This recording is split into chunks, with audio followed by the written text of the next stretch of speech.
your lower belly fat is always last to go. And it's not because of some hormone hack or drug that nobody's told you about, but if you're lean everywhere else, in the arms, the chest, the face, yet still carrying the one pack, I'm going to break down the 7 reasons why the belly's still there, even when you're doing everything else right, what it takes to clear it, and why some guys will never lose it so that you can make sure that you're not one of them. There's an actual biological reason that the belly holds on to this layer longer than anywhere else. And it's about something called the alpha 2 receptor density cells here that hold on to this fat, while the beta 2 receptors are actually what release it. And this area just has more of the alpha 2 kind. That's it. That's the whole mechanism. But that doesn't even matter because I had no idea about any of that when I finally lost my belly fat and got ripped. But I do remember seeing like veins in my arms and my jaw looking pretty chiseled. People telling me my face looked too skinny, was I sick or whatever. Yet in the mirror, my belly still looked soft and I just wasn't happy with it. So when I see guys chasing some new hack to try and speed this up, I get it. I did the same crap. During my first proper cut for a bodybuilding show, I was taking 2 fat burners and rubbing a topical fat burning cream on my abs. But the next cut I did for another competition, I dropped most of that crap in the supplements and I was able to reach 6% body fat without it. So it's kind of like sitting through this long, boring ass meeting in the boardroom when you could have got the same result from a 2-word email. There's no need to overcook it. More isn't always better. But less only works if you're doing the right things. So why is this exact spot the one that holds on to the longest? And that's what I want to show you next. So the first time I got rid of my lower belly fat, this is how I pictured it. It's as if like my belly button or just below was like a drain in a bath, and like the water from the drain starts from the top, which is like your face, your arms, your legs, and the closer it gets to clearing, the more of it is pooling around the belly and around that drainage hole. And that's basically kind of what happens with your belly. Like everywhere else shrinks first and then it pools around the belly. And then ultimately, this is just the way the body prioritizes burning fat. And this is typically one of the last spots that it'll burn, other than maybe like your glutes. But unless you're stepping on a bodybuilding stage, that's not something you need to worry about. So if you feel leaner through arms, face, legs, all that, and this belly's still hanging around, well, that's not something wrong with you. That's just always going to be the last to go. And the answer isn't to like rip up what is already working or try and double or triple your workouts or your cardio. You just need to make the right adjustments, which we'll cover more on that in a minute. So if that's where you're at right now, that's the stage that most men I coach are in before we work together and sort this out properly. To see how my method works, the link is in the description below the video. Now, let's get into why this exact stage takes so much longer to clear than every other stage before it. When I initially began my proper cutting phase, my weight and body fat were dropping steadily. I remember thinking though, like, oh, this isn't too hard.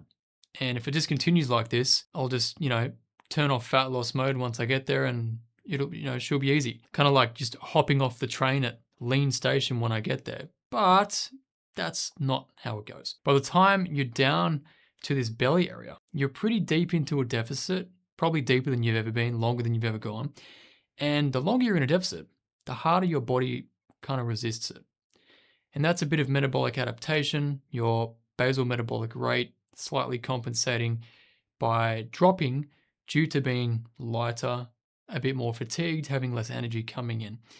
And when I hit this point, I had no idea just how much patience and consistency it actually required. Anyone telling you that getting ripped is easy, they're just trying to get your attention. So if you're pushing below 15% or even towards that 10 to 12%, this is exactly the stretch that you're in now. And a good rule of thumb is that whatever time frame you think this is going to take, 8 weeks, 12 weeks, whatever, convince yourself to double that. Don't try to be a hero. Give yourself breathing room for real life. Kids, demanding job, running a business, travel, work, family, because the chances are you are not a cybernetic organism sent back in time from Skynet to eliminate body fat. And that's fine. You just need more time, and it's not a race anyway. That said, once you've been through this phase, if you maintain and reverse out of it properly, then your future cuts won't feel as difficult as this first one. And that's where most guys actually come undone. Not from the diet, but from what the deficit starts doing to them, which I'll explain now. Guys will look you in the eyes and tell you that stress is the reason their lower belly won't budge.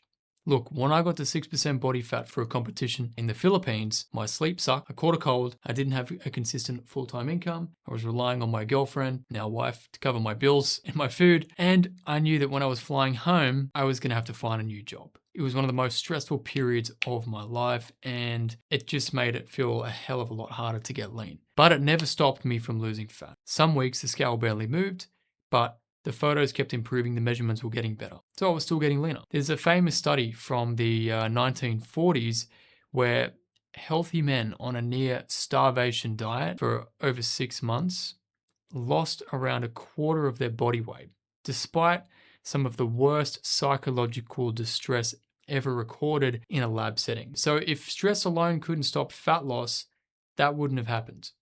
What stress actually does is it makes you hungrier, more tired, and far less consistent with your daily diet and your daily movement. Stress also suppresses testosterone, and studies on men under sustained physical and mental stress show it dropping alongside rising cortisol. So I like to call this deficit fatigue, the mental and physical exhaustion for being in a deficit for months and months and months on end. And it's more than just being hungry. And it's this exact stretch where one bad week, a work trip, a sick kid, a rough patch, an injury, it's enough to unravel potentially months of progress if you're not ready for it, which is exactly the trap that most guys fall into next, and they'll show you why. So take Donald, imagine he's 45, has 2 kids, running a tech business or corporate thing for 40, 50 hours a week, plus has a side project going on. He's already getting 4 or 5 workouts a week, and every couple of weeks, there is a dinner or a work trip, some kind of deadline or a family event, which means 3 to 4 days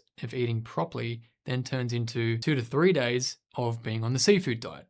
He sees the food, he eats the food, and then he feels like shit, beats himself up over it and thinks he's blown it. And sure, he could lose a pound or so, but then gain back 3 and then spend the next 4 to 5 days getting back, clawing back to that same pound that he already lost, right as the next disruption hits again. So he's never really staying under surface enough for anything to actually change. So as you can see, this is not a diet problem, it's a consistency problem. He's just kind of slapping the water, not diving into the deficit deep enough for long enough for anything to really shift in terms of body fat. So it's not about punishing yourself with a strict plan.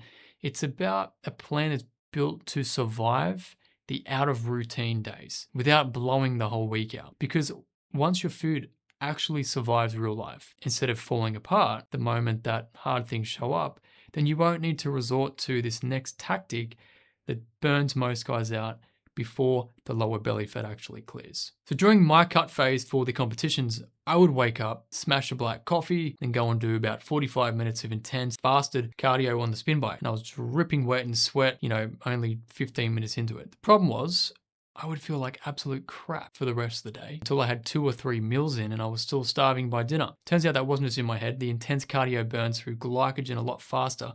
And once that starts to run lower, hunger and energy take a hit after and also throughout the day. And I still find it these days. If I go for an intense surf, my hunger is jacked up for the whole damn day. So the harder you push in cardio, the more likely you are to crash and then overeat afterwards, trying to recover from that. So if I could go back in time, I would have just done longer, lower intensity sessions. Instead of, going super intense, I would have kept it at like zone 2 heart rate max, somewhere between 60 to 70% of max heart rate to reduce that energy crash after that movement. So it's not all about doing less, but it's just about not overcooking yourself in a way that you can't sustain. It's going to make every day more difficult. And then when you do that, you also need to make sure that you do not unexpectedly sign up to what I call the halfway club. So take a look at this guy running in the lead here.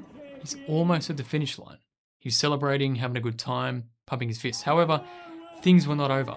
As you can see, the last few meters he's overtaken just before he was about to reach the goal. And this is very close to what happens with this lower belly patch. So again, take Donald. Let's say he's lost 30 to 40 pounds. He's dropped clothes sizes, a few belt holes. People are shocked at how he's changed. You want to know, what is he doing? What's his special diet? Blah, blah, blah. You might be sitting around 17 to 80% body fat. The top 2 abs are finally starting to show, and that is exactly where he eases off the gas. The comments come in, "You're looking great already, you've earned yourself a break," and he starts believing it. He convinces himself that he doesn't need to reach the goal that he's set, that he's wanted for decades, and that a flat belly is enough. And look, that's just a soft way of saying that he quit on something he's wanted for a long time, right before it actually would have happened. It's like the guy mining for the diamonds turns around and walks back. The next guy comes, digs a bit deeper, finds the diamonds. And this is a big trap, because the same mindset that ends the journey right there is also that same mindset that starts eroding the routine and brings back the old habits. And it only takes one bad week or weekend to knock him off the perch. But the guys who actually get there stop being the guy who is stuck in these cycles, and they become the guy who finishes the damn job. And for most guys, this is not a one-off. They've hit this wall every single cut, stuck in that 16 to 22% range for years, not because they can't get there, but because of all the reasons we've discussed in this video. If the lower belly is the last thing standing between you and actually being finished on this journey, that is the point where majority of the men I work with are in, and that's what actually gets them across the line instead of easing off one stage too early or getting stuck for another couple of years. Imagine actually finishing this time, seeing the muscle definition that you've worked hard for, knowing that you actually did it, and then having a system to maintain it without having to start over again. To see how my method works and how it can help you, tap the link below the video in the description. However, not all guys are at the lower belly phase yet. There are other phases that you need to get to first. And if that's you, go watch this video next to see the brutally honest timeline and phases to get through.